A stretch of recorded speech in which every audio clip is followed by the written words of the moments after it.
Bienvenue dans les Chroniques Vagabondes.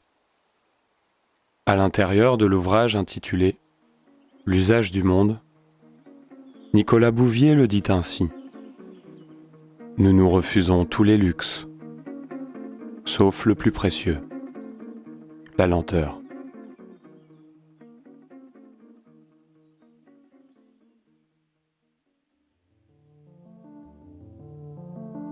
Nous voici encore une fois extraits d'un rêve pour en rejoindre un autre. Cette fois, ce sont dans les montagnes, les vrais, que nous trouvons refuge. Des endroits isolés et délaissés par les pouvoirs publics de la cordillère des Andes. C'est pourtant ici que la culture est la plus ancienne, et de fait, la plus riche. C'est aussi la dernière portion de route avant notre séparation. Le sentiment d'être comblé, rassasié, exténué, mais heureux et extrêmement reconnaissant nous emplit. Après quelques rencontres, nous sommes toujours en direction de Cafayate, dans un paysage aussi magnifique qu'imprévisible. C'est parti.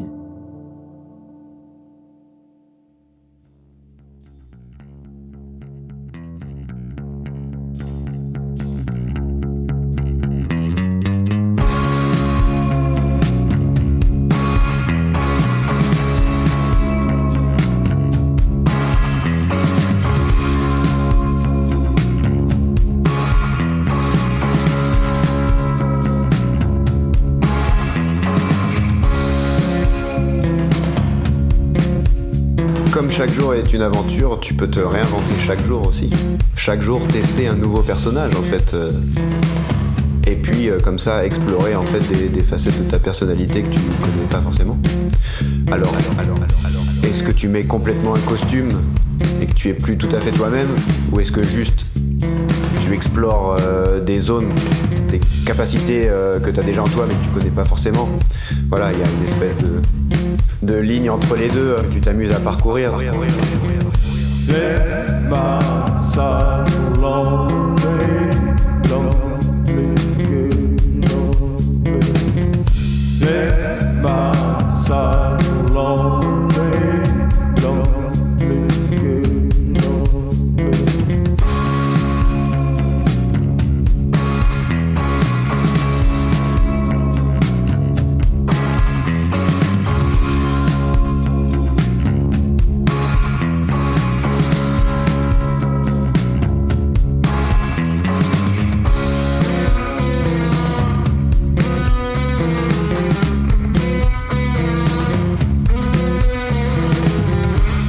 L'apprentissage de la langue, il avance progressivement avec ce voyage, quoi. Donc il y a aussi cette transformation personnelle qui se fait. On gagne en confiance dans la manière dont le voyage se passe, et puis on gagne en confiance dans la manière qu'on a de communiquer avec les gens. Donc c'est vrai qu'entre le moment où on démarre le voyage et puis on tend le pouce timidement et on parle à demi-mot, et la fin où on est beaucoup plus à l'aise, on n'hésite pas à sauter à l'arrière du camion avec les poules et les chèvres, et puis à parler de la pluie et du beau temps avec les gens qu'on rencontre, quoi. Donc c'est vrai qu'il y a cette évolution un petit peu entre vagabond débutant et vagabond confirmé plus sur la fin du voyage.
Donc après avoir enchaîné ces quelques voitures, on se retrouve à l'arrière d'une camionnette de personnes assez aisées qui viennent d'acheter du mobilier. Donc Thomas est perché sur une chaise à l'arrière du pick-up alors qu'on est embarqué sur une route à grande vitesse avec des dodanes, etc. C'est assez sportif. Et là, le paysage change drastiquement et d'un coup, on quitte cette espèce d'altiplano, le désert en montagne, et on se plonge dans cette vallée donc plutôt propice à la culture de la vigne. On traverse les grandes estancias. Il y a cette espèce de contraste encore où on sort du désert où les gens étaient dans des petites maisons de terre, les sentiers de terre battue, le vent sec, le soleil. Et là, on arrive dans un endroit où il y a de la végétation de partout, les grandes villas et manoirs au style un petit peu européen, entourés de vignes. Donc c'est presque, encore une fois, un espèce de collage qui s'opère. Et puis nous, la transition se fait de manière brusque, on va dire, en tout cas presque trop rapide. Et on ne sait jamais vraiment à quoi s'en tenir en termes de climat et de paysage.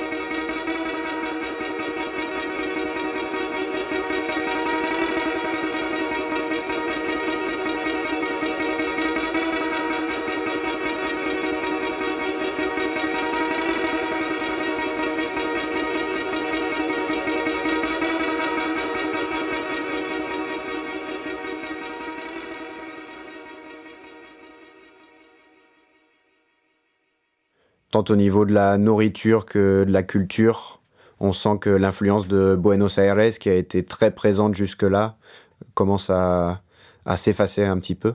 Et moi, je retrouve plus les influences de la Bolivie que j'ai visité quelques semaines auparavant. On a plus accès à des petits marchés où on va pouvoir commencer à déguster des plats locaux qui sont plus la pizza ou les napolitaines qu'on a vues partout jusque-là. On va manger du locro et de l'humita, qui sont souvent des plats soit à base de maïs, soit à base de viande et de pommes de terre. Ça nous fait du bien de changer un petit peu et puis de sentir qu'il y a presque un petit peu plus de substance, évidemment, puisque là, on est au contact d'une culture qui est plus ancienne.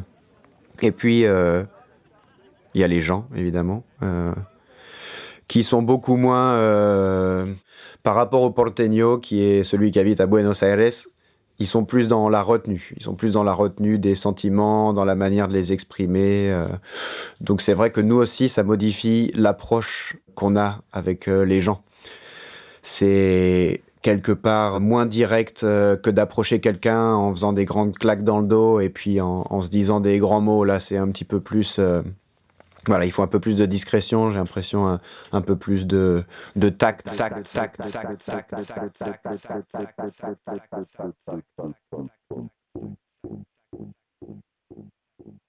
Un des moments forts à Cafayate, ça va être cette journée en particulier qui démarre par une balade en montagne. Donc on rentre sur un espèce de domaine indigène et on va crapahuter pendant 6 heures à travers la montagne en suivant des pistes qui n'en sont pas vraiment, un petit peu au petit bonheur la chance. On va quand même finir par arriver à ces chutes où on peut se relaxer, se baigner.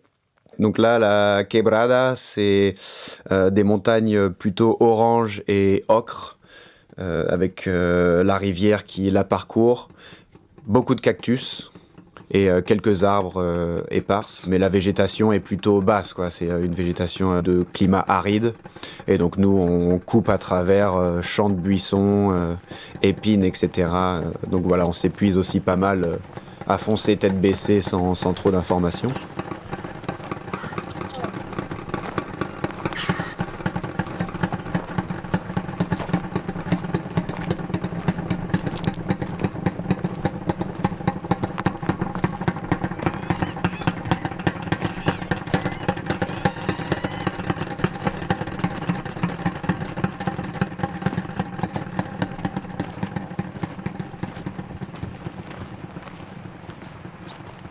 Nous, on est dans cette situation d'épuisement après notre journée à crapahuter dans les montagnes. Mais finalement, on se retrouve happé un petit peu par cette ambiance de fête. C'est presque comme si on n'avait pas eu le choix. La musique qu'on entend au loin nous envoûte. Et avant qu'on se rende compte de quoi que ce soit, on est au milieu d'un festival indigène.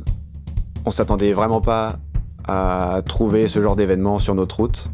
En fait, c'est un festival indigène de la Pachamama. Donc le festival, une espèce de célébration de la connexion du peuple à la nature. La Pachamama, c'est un peu l'esprit de la terre-mère. Donc c'est une espèce de grande fête qui lie un petit peu des rituels traditionnels à des jeux un petit peu plus modernes. Donc il y a des courses de chevaux, ils font des espèces de luttes à cheval aussi, des jeux de cordes où des équipes de mecs se tirent la bourre en gros pour montrer qui est le plus fort.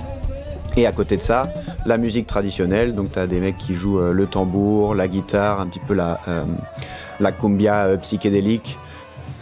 Ça boit dans tous les sens, la bière, ils font un mélange de vin et de limonade, un mélange de liqueur et de coca. Donc nous on se dirige vers le bar, on est épuisé. Moi je me dis que je vais commencer, je bois jamais de coca, mais là je me dis que c'est le moment, j'ai soif et je sens que j'ai plus beaucoup d'énergie.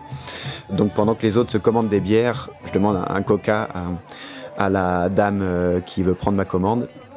Elle se retourne, elle gueule quelque chose à un gamin qui se trouve là que je comprends pas.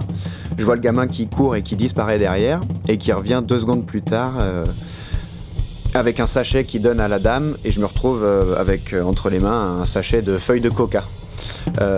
C'est assez rigolo pour moi parce que la coca j'en ai consommé pendant que j'étais en Bolivie en altitude et là je me rends compte que je suis de retour en contact avec ce peuple et je m'en étais pas du tout rendu compte. Et là, c'est un peu le moment où je me rends compte que c'est pas vraiment les frontières qui définissent la culture, en tout cas dans cet endroit-là d'Amérique du Sud. Et pour moi, c'est une super surprise qui vient d'un quiproquo, quoi.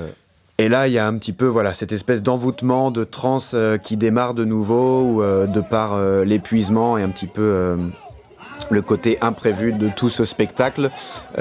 Avec Thomas, on se retrouve invité à danser, à participer au jeu. On se ridiculise devant tout le monde à faire le jeu de la corde, où on se fait éclater par l'équipe d'en face.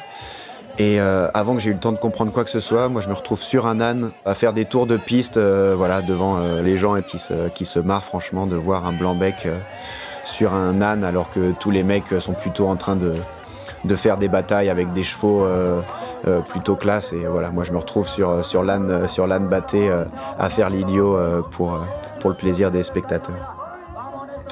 Là, on va voir aussi pas mal de danse traditionnelle. Pour eux, c'est aussi une espèce de Saint-Valentin, en fait, ce festival. Il y a un code qui consiste à se mettre une feuille de basilic derrière l'oreille. Et selon le côté de laquelle on la met, ça veut dire qu'on est casé ou alors qu'on cherche à faire des rencontres.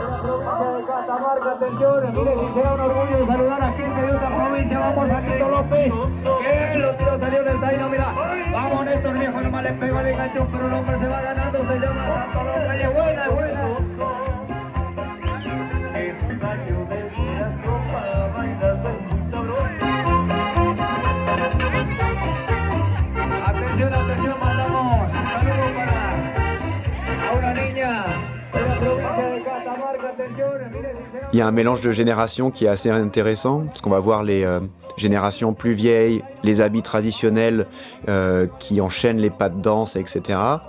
Et puis à côté, il y a aussi les jeunes qui viennent, eux, en basket et jogging, et puis qui vont en fait finalement faire les mêmes danses. Donc il y a cette espèce de communion intergénération qui se fait dans cette fête. Donc voilà, on va passer un petit moment hors du temps, et puis juste on se laisse entraîner par la transe de la musique et de la danse. On se fait peinturlurer la figure, puisqu'il se jette de la farine et de la peinture constamment. On comprend que, même s'ils sont tous fervents catholiques, ils sont quand même toujours très liés aux rites anciens, et puis ils mixent un petit peu les influences religieuses, et trouvent un équilibre là-dedans.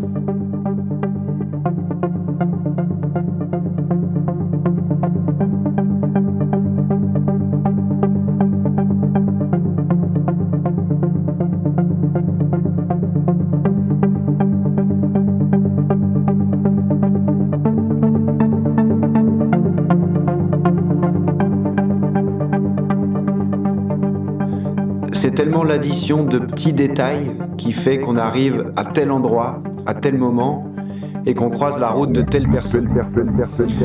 À se demander si effectivement tout ça n'était pas écrit à l'avance, puisque la manière dont ça s'enchaîne, ça paraît presque irréel, quoi. Le fait qu'un jour, on ait emprunté cette rue, qu'on ait fait ce petit détour qui nous amène à faire du stop à cet endroit-là, à décliner peut-être une première offre, une personne qui nous dit tiens, je peux vous faire avancer de 10 km.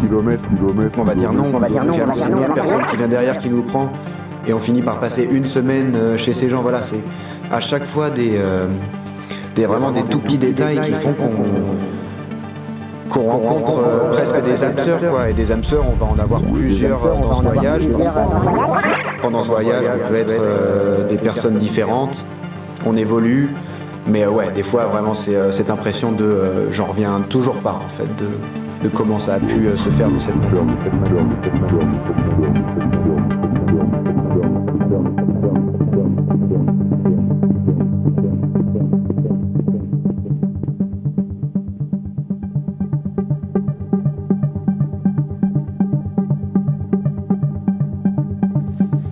Quand quelqu'un nous prend en stop et qui nous propose de venir chez lui pour passer la nuit, on sait bien que la maison, elle n'a pas été préparée pour la visite d'amis ou même de nouvelles rencontres. Je sais qu'ils ne se sont pas réveillés en se disant tiens, je vais faire la rencontre de Paul et Thomas en stop aujourd'hui. Et il y a une espèce de beauté en fait à offrir cette vulnérabilité. Non seulement on a le cadeau matériel du gîte, du couvert, du temps consacré, mais en plus on a des gens qui sont pas là pour essayer de s'inventer un personnage, quoi. Et, ils nous prennent comme on est, et puis pour nous c'est aussi pareil, à prendre ou à laisser. Et finalement ça va faire des étincelles, quoi. On va passer des moments incroyables parce qu'on met de côté un petit peu peut-être la mascarade qu'on peut être habitué à faire dans nos vies de tous les jours. Et là, on se concentre vraiment sur la connexion un petit peu d'esprit à esprit finalement avec les gens qui veulent bien nous faire partie d'un moment de leur vie de manière complètement spontanée et imprévue.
Pour moi, un des moments, ou en tout cas une des rencontres les plus marquantes de ce voyage, c'est celle d'Horacio.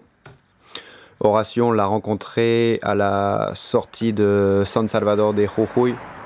Ça faisait une demi-heure, trois quarts d'heure qu'on faisait du stop près du périphérique. Et un type s'arrête en voiture, c'est Thomas qui lui parle. Et j'entends donc que Thomas lui dit qu'on va en direction de Tilcara. Et j'entends la réponse en un seul mot qui dit « Vamos ». Et ça, c'est un feeling qui va revenir plusieurs fois ou qui est déjà arrivé pendant le voyage. Mais D'habitude, il y a toujours une espèce de négociation. On dit où on va, et puis les gens nous répondent oui, je vais jusque là, et puis je peux vous déposer ici.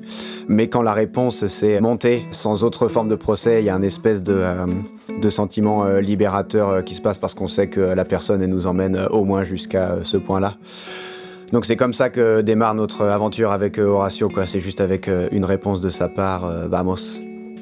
Donc on monte dans la voiture, et puis la conversation commence comme d'habitude. Thomas et moi, on fait notre petit numéro, en quelque sorte, qui est une espèce de présentation de qui on est, où on va. On a un petit peu toujours les mêmes rengaines, pas parce qu'on s'ennuie, mais parce qu'elles fonctionnent, et que nous, c'est un point de repère, en fait, au final. C'est notre manière de nous présenter, et puis d'apprendre à connaître notre interlocuteur. Rapidement, avec Horacio, il y a un truc qui se passe en plus, quoi. On est en train de boire le maté, lui il trouve ça marrant, et puis on lui fait tourner, il apprécie.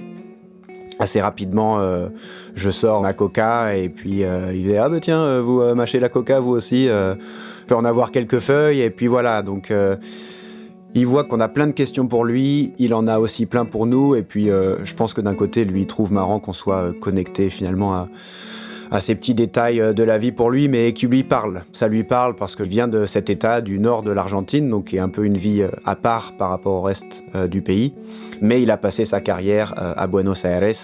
Il a bossé dans une compagnie qui fait de la technologie. Et en fait, il s'est buté, quoi. Il a bossé un peu comme un fou pendant 30 ans, malbouffe, mauvais rythme de vie. Et finalement, il prend sa pré-retraite après son 3e infarctus, quoi, où son médecin lui dit d'une, faut arrêter de travailler, puis deux, faut changer votre rythme et votre régime de vie. Du coup, pour faire ça, il se fait construire une maison à Tilcara. Et donc là, en fait, il est juste en route, il est venu chercher des matériaux, et puis il ramène quelques sacs de ciment et des trucs dont les constructeurs ont besoin chez lui. Donc très rapidement, il se met à nous raconter un peu sa vie, et puis son mode de vie, et pourquoi il est amoureux de cette région. La montagne, l'altitude, le grand air, les paysages. Donc le trajet faisant, on commence tout de suite à connecter, quoi, d'une manière assez intense avec Horacio. En arrivant à Tilcara, évidemment, il veut tout de suite nous montrer la maison qu'il est en train de se faire construire. Donc c'est magnifique, on est en versant de montagne et on voit le village tout encastré au fond de la vallée. Le village, il se confond avec la montagne qui est autour, parce que les maisons sont faites de briques qui ont la même couleur que la terre qui l'entoure. La vallée, au loin, est assez verdoyante, et puis ça fait le contraste entre ce village et ce paysage rocailleux autour de nous, et puis plus la vallée en contrebas, des couleurs un peu plus verdoyantes s'ajoutent. Moi, ce qui me touche dans ces endroits-là, c'est qu'en fait, les gens, les maisons se confondent avec la terre. La couleur de peau et la couleur des briques, finalement, se mêlent au paysage. Et on a un peu l'impression d'un peuple qui appartient vraiment à l'endroit où il vit.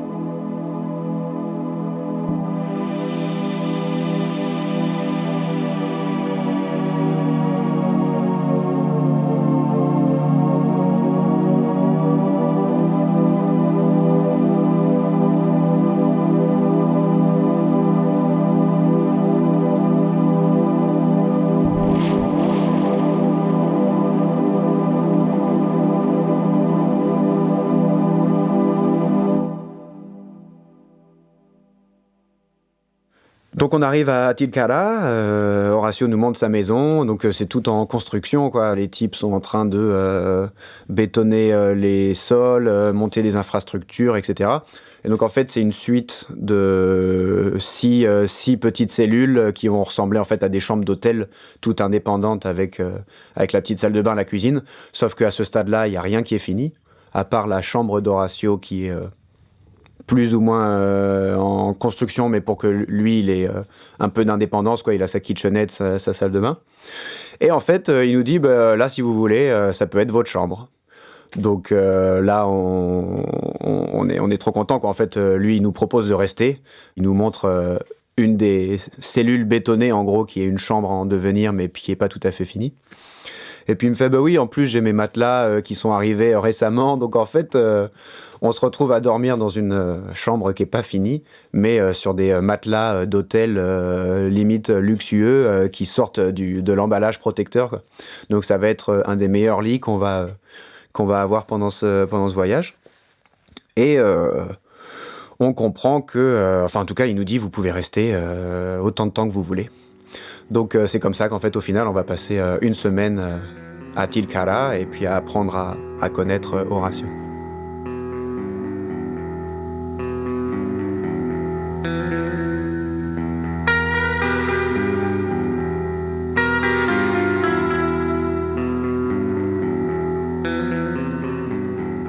Du coup, Horacio il nous fait faire le tour du village tout de suite. On va aller au marché local, s'asseoir et puis partager un repas. Il nous montre un petit peu les choses qu'on a besoin de savoir et puis il nous dit tout de suite, bon, moi je retourne faire ma vie, vous faites la vôtre et puis on se verra à la maison, quoi, entre guillemets. Donc nous, on est tout contents et puis on prend nos quartiers en gros et puis on sait qu'on peut rester à Tilcara pour autant de temps qu'on veut.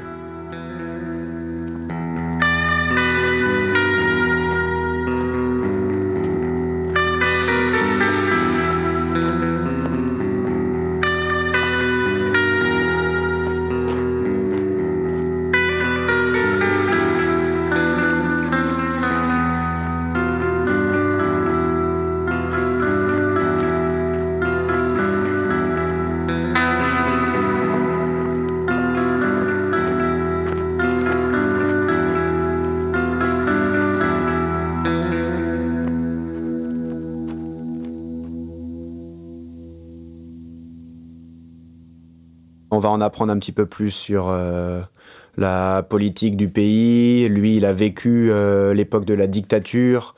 Donc c'est vrai qu'il va nous donner un petit peu son ressenti sur cette période-là, sur comment les choses ont évolué, comment la dictature politique a en quelque sorte évolué vers une dictature économique. En fait, l'emballage est différent, mais le contenu reste le même. On va nous dire plusieurs fois en fait que le pouvoir est resté parmi les mains des mêmes familles au final et que même effectivement si la dictature, en tout cas si le système politique a changé, dans les faits on a quand même une espèce d'hégémonie en tout cas au niveau du pouvoir en Argentine. Donc lui évidemment ça a été un Argentin pure souche dans le sens où il s'est nourri de bœuf toute sa vie et puis donc il y a un moment où effectivement il faut changer de régime et puis nous en fait ce qu'on adore faire c'est cuire les pommes de terre à la braise. Dans les étals des marchés à Tilcara, il y a des vendeurs qui ont une vingtaine de variétés différentes de pommes de terre. Donc nous, on va passer la semaine à faire des petits asados végétariens avec Horacio, vue sur la vallée avec le soleil couchant au loin. Pour moi, il y a presque un côté paternel dans cette rencontre. Horacio, il n'a pas d'enfant, il a eu plusieurs partenaires dans sa vie. Et il y a une espèce d'affection pudique qui se met à nous relier assez rapidement, j'ai l'impression. En tout cas, cette rencontre, elle m'a touché. Et puis, son attention, mais aussi, il a jamais vraiment... c'était jamais débordant, quoi. Il a toujours respecté notre indépendance. Il y a des fois des rencontres où les gens, ils étaient un peu plus sur notre dos à essayer de nous proposer en fait un petit peu tout. Est-ce que vous voulez faire ci? Est-ce que vous voulez faire ça? Voilà. Et Horacio, il a toujours respecté une espèce de distance, ce qui m'a aussi pas mal touché, en contraste avec nos échanges qui étaient vraiment en profondeur et assez marquants.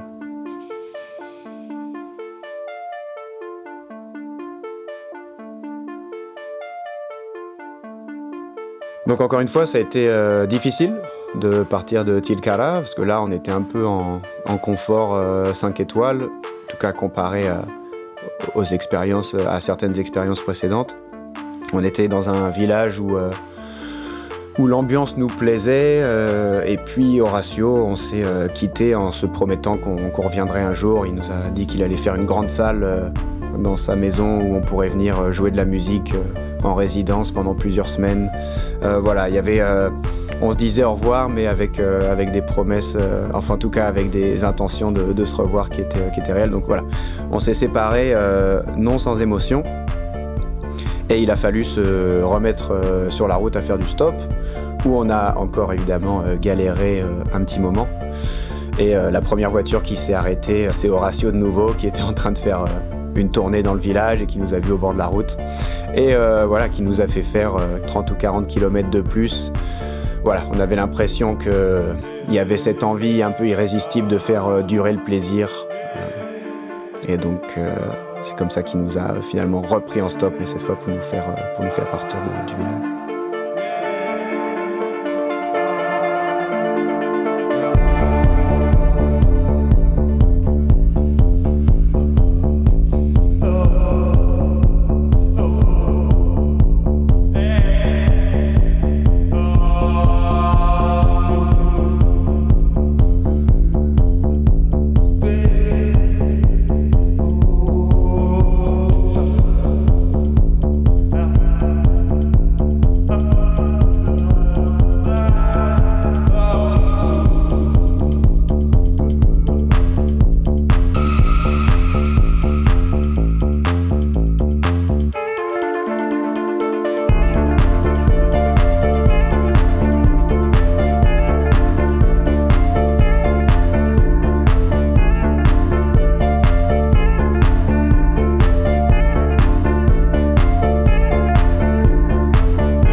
Donc c'est Horacio qui au final va nous déposer à notre prochaine destination, dans un petit village de montagne.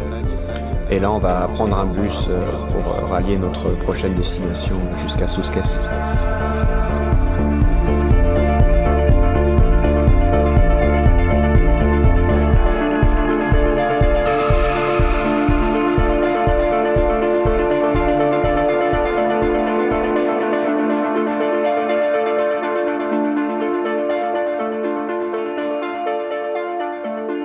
Susques, c'est pas du tout un lieu touristique, mais par contre c'est la croisée des autoroutes entre la Bolivie, le Chili et l'Argentine. Donc c'est un village qui a très peu d'infrastructures. Il n'y a pas vraiment d'électricité là-bas. En fait, ils allument des gros générateurs en journée et la nuit, il n'y a que celui de l'hôpital qui continue à tourner. Susques, assez incroyable comme ambiance. Il n'y a pratiquement personne dans la rue. On est à 4000 mètres d'altitude. Les montagnes finissent pratiquement là où on est, quoi. Là, on voit plus grand-chose qui s'élève après nous. On est un petit peu en haut des montagnes, en tout cas, dans lesquelles on évolue. On va réussir à trouver quand même un petit restaurant routier où on va passer une soirée assez rigolote. La dame qui tient le restaurant, on n'en verra que les mains toute la soirée par le petit trou qui sert de passe-plat entre la cuisine et la salle et où les gens en fait vont venir passer leurs commandes et puis régler à la fin. Donc voilà, on a une cuisinière mystère qui va s'occuper de notre repas. On commande notre favori du moment, l'escalope de poulet à la milanaise, donc une escalope de poulet pané. Et je vais juste apercevoir dans le trou du passe-plat les mains de la cuisinière qui tiennent un énorme caillou et c'est ce dont elle se sert pour aplanir les filets de poulet. C'est une image qui me reste. Le resto routier va se remplir progressivement et là on sent que voilà, c'est un petit peu la vie à la dure. C'est juste les gars qui s'arrêtent, ils vont dormir dans leur camion qui se trouve à l'extérieur. Ils s'arrêtent ici pour un petit moment social et pour se restaurer. Donc on va pas traîner évidemment à Susques, juste trouver une chambre rapidement. On sent bien que là, c'est pas du tout l'ambiance à aller frapper aux portes pour expliquer qu'on est des voyageurs et qu'on a besoin d'un lit pour dormir. On se fait indiquer un endroit où on va pouvoir louer une chambre. Et c'est une petite dame qui va nous accueillir et nous montrer où on peut passer la nuit.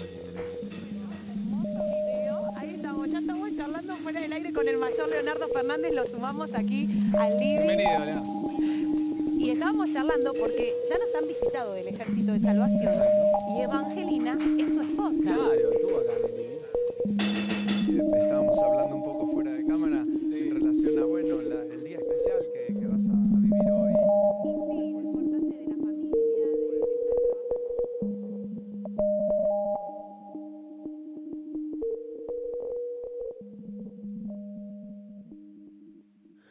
Le lendemain, on se dirige donc vers la route 40. La route 40, on en a entendu parler pendant tout le trajet, surtout par les gens qui se déplacent en moto ou en camion.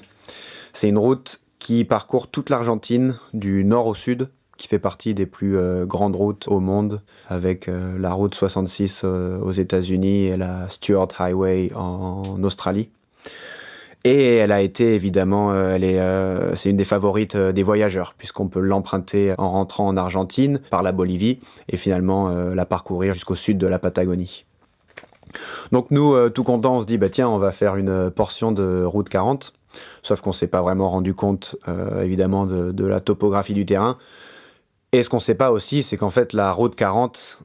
il y a des endroits où elle n'existe pas, dans le sens où il n'y a pas de route, où en fait c'est un chemin, presque un sentier qui parcourt certains endroits. Mais ça, on s'en rend compte que quand on se fait déposer à l'embranchement de cette route. Là, on va passer un petit moment assez bizarre.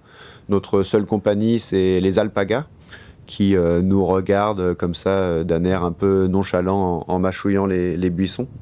Donc voilà, il y a cette espèce de vision où on a l'impression d'être sur la Lune. Un paysage avec que des cailloux, très peu de végétation, les montagnes au loin. Donc nous, on est finalement au début de la route 40, qui est vraiment une piste de terre et qui disparaît à l'horizon en zigzagant entre les montagnes.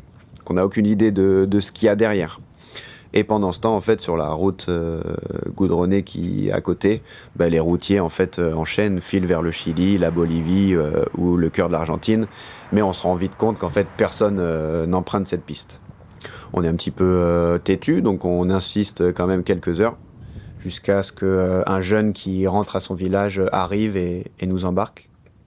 Et il nous explique qu'effectivement, sur cette route... personne ne l'emprunte vraiment, à part certains amateurs de rallye, qui font un voyage en moto ou en 4x4.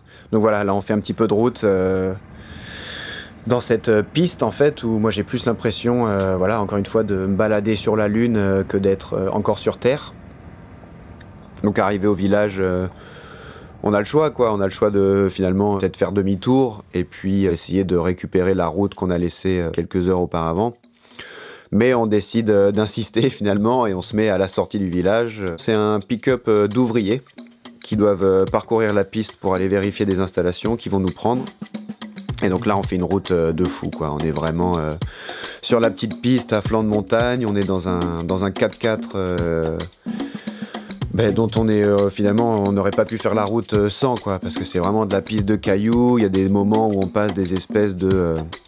où la route s'est effondrée, où on doit grimper un petit peu sur le versant de la colline pour passer de l'autre côté de la route. On va passer par des lits de rivière, on va passer par des espèces de ponts en bois qui sont vraiment comme dans les films, faits de 4 planches. Donc voilà, là on vit notre petite aventure. Les mecs qui conduisent ont l'air plutôt sereins, eux ils parcourent cette piste assez souvent, mais ils nous expliquent qu'effectivement... on a quand même finalement pas mal de chance d'être avec eux ce jour-là, parce que la piste n'est pas du tout empruntée.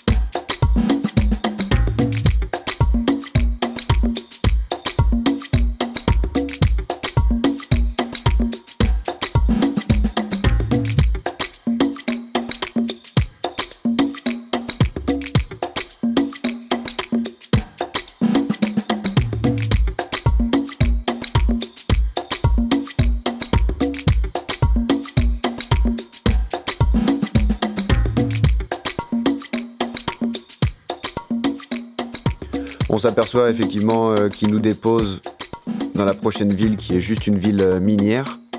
Donc voilà, qu'on n'est pas du tout dans une région où il va y avoir potentiellement de la circulation entre les villes, puisque les gens en fait habitent et travaillent au même endroit.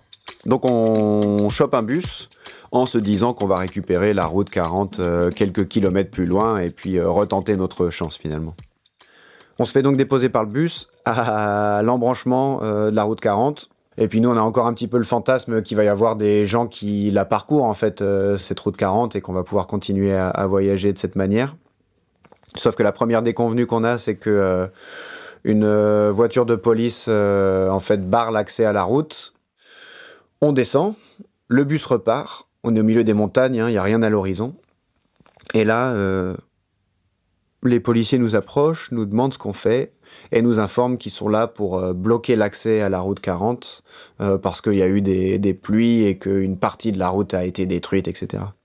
Le temps qu'ils nous informent de ça, le bus est déjà en train de s'éloigner à l'horizon. Donc on se retrouve encore une fois bloqué au milieu de la montagne avec finalement assez peu d'options qui se présentent à nous.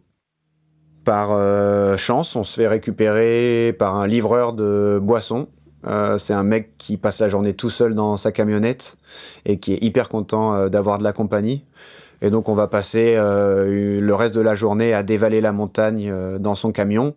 Et au final, comme il a un bon paquet de routes à faire et qu'il n'y a pas vraiment de ville sur la route, nous on reste avec lui et finalement on se met à participer à sa tournée en s'arrêtant dans des maisons perdues au milieu de nulle part pour déposer une caisse de soda ou d'eau. Et voilà, comme ça, au final, on se retrouve à participer un petit peu à sa journée de travail et puis à lui tenir compagnie, quoi.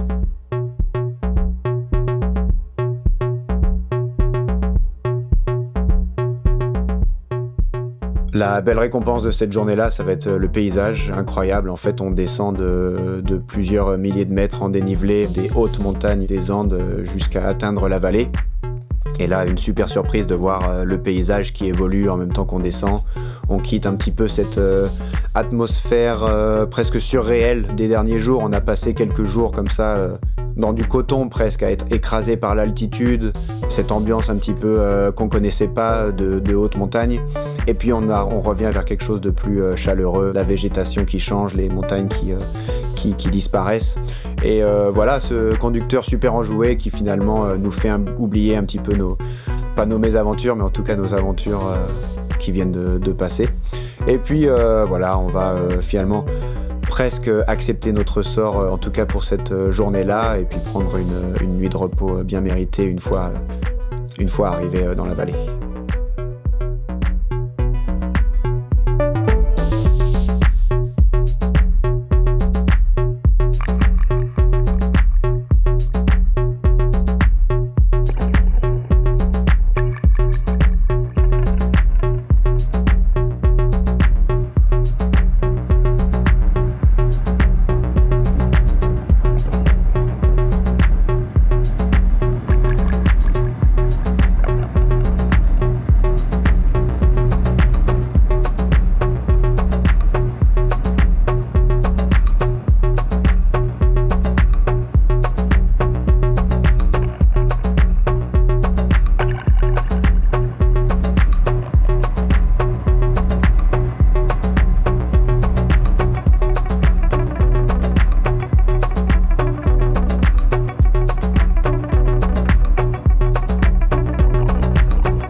Là, c'est quand même une ambiance un petit peu bizarre pour nous parce que ça fait du coup quelques jours qu'on se fait plus vraiment héberger par les gens.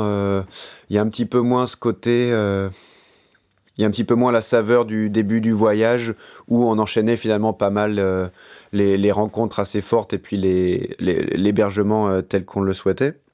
Donc finalement, on se met un petit peu à tailler la route et finalement, c'est dans un terminal de bus de nuit à La Rioja qu'on va décider de prendre 2 directions différentes, mais finalement pour les mêmes raisons, puisqu'on va chacun rejoindre une rencontre qu'on a fait plus tôt dans le voyage et puis passer quelques jours de vacances, entre guillemets.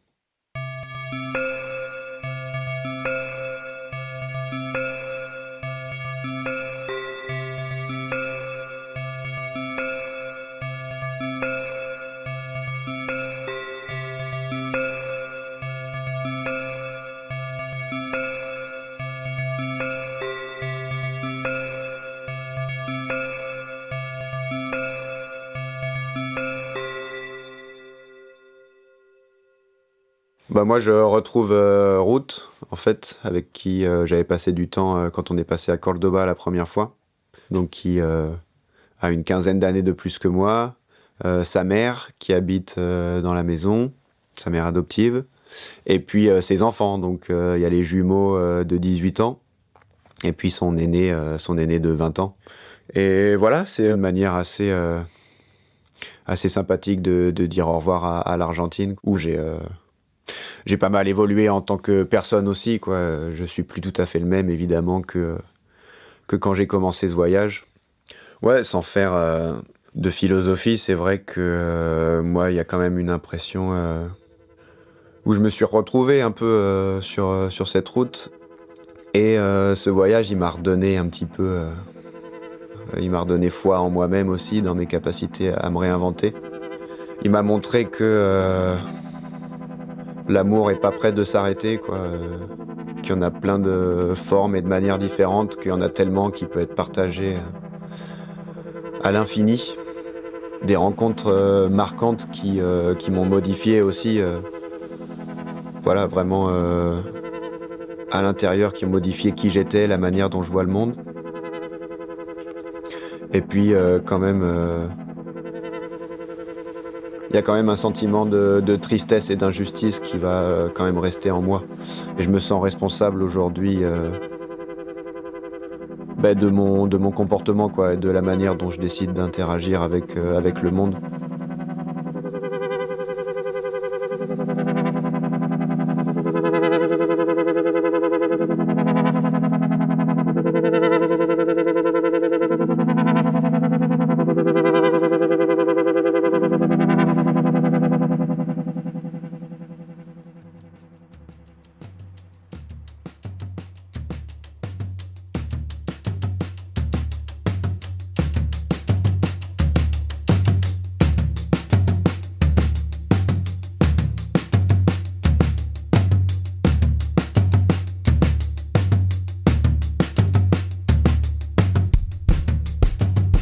Il y a vraiment ce truc où pendant 3 mois j'ai dû me prendre en main, que ce soit chaque pas ou chaque centaine de kilomètres, c'est vraiment toi qui dois en fait être l'acteur.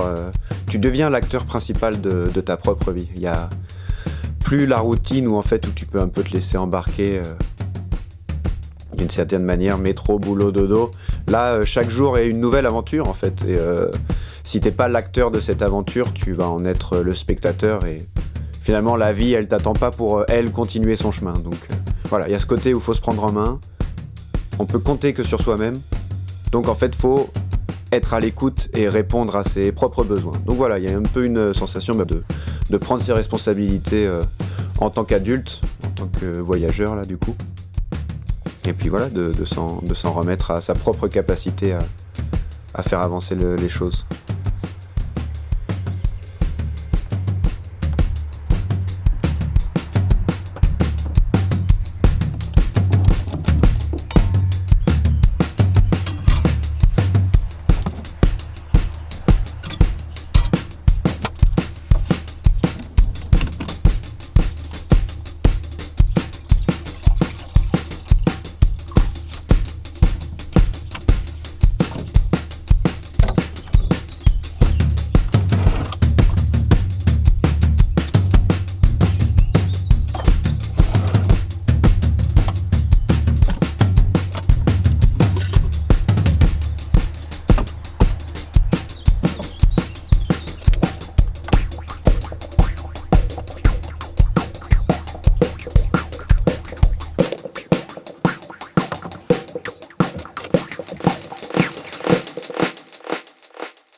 Du coup, avec Thomas, on se retrouve à Santiago, au Chili.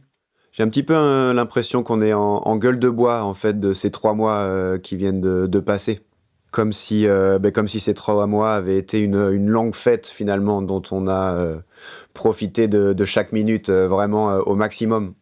Peut-être que là, en fait, déjà, à ce moment-là, la dynamique du duo, elle a un petit peu cessé d'un côté, puisqu'on a été toujours côte à côte pendant 3 mois. Et là, d'un coup, on s'est séparés pendant toute une semaine. Et peut-être quand on se retrouve, il y a déjà un petit peu ce sentiment, ouais, que la cohésion nécessaire du duo, elle s'est déjà achevée. Et puis là, on est en train, en fait, de préparer le prochain chapitre de notre voyage de manière séparée. On réalise pas encore vraiment ce qui vient de se passer, je pense. Pareil, là, j'ai pas l'impression non plus que la séparation se fait dans beaucoup d'émotions, quoi. C'est un petit peu comme si on avait vidé notre capacité émotionnelle les semaines qui ont précédé. Et voilà, on se dit au revoir presque anesthésié par l'intensité du voyage qui s'achève.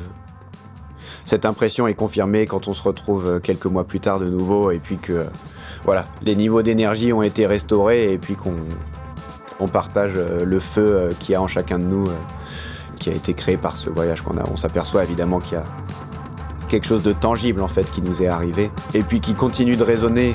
Les mois et les années passent, et puis au final l'intensité de l'expérience, elle est toujours là pour peu qu'on la réveille un petit peu. C'est quelque chose qui fait partie de nous maintenant.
J'espère que ça vous a plu.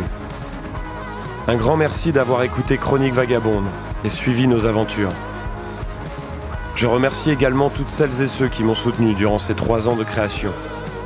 Je sais qui elles se reconnaîtront. N'hésitez pas à partager cette œuvre sonore autour de vous.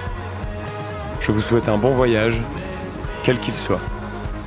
Prenez soin de vous.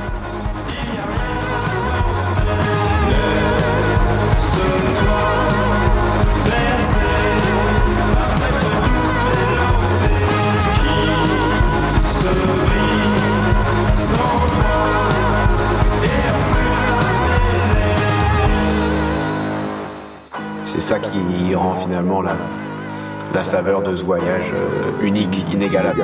C'est d'avoir su se placer à l'endroit où il fallait être au bon moment, d'y croire.